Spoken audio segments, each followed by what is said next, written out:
আসসালামু আলাইকুম ওয়া রাহমাতুল্লাহি ওয়া বারাকাতুহু। সম্মানিত হাজিরিন, কোরআনে কারিমে আল্লাহ তাআলা বলছেন, কুল ইন্না সলাতি ওয়া নুসুকি ওয়া মাহইয়ায়া ওয়া মামাতি লিল্লাহি রাব্বিল আলামিন।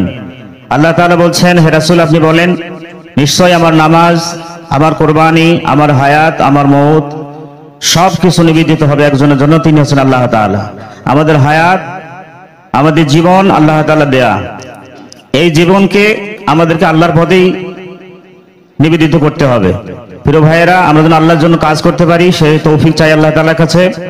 আল্লাহ পাক তার রাসূলকে পাঠিয়েছেন, হুয়াল্লাযী আরসালা রাসূলাহু বিল হুদা ওয়া দীনিল হাক্কি লিইয়ুযহিরাহু আলাদ দীনি কুল্লি। আল্লাহ পাক তার রাসূলকে পাঠিয়েছেন যে মিশন দিয়ে, সেটি হচ্ছে সমস্ত মতাদর্শের উপর আল্লাহর দ্বীনকে বিজয়ী করা। এ কাজ আপনার আমাদের সবার। আমরা যেন মানুষের মতাদর্শ, মানুষের তৈরি আইনের যে সংগ্রাম যারা করেন তাদেরকে আমরা উদাত্ত আহ্বান জানাচ্ছি। আল্লাহ দেওয়া জীবন বিধান যেন আল্লাহর জমিন আমরা কায়েম করতে পারি। আল্লাহ তাআলার কাছে সে তৌফিক কামনা করে, আপনাদের সবার সুস্বাস্থ্য কামনা করে আমার বক্তব্য শেষ করছি। আসসালামু আলাইকুম ওয়া রাহমাতুল্লাহ।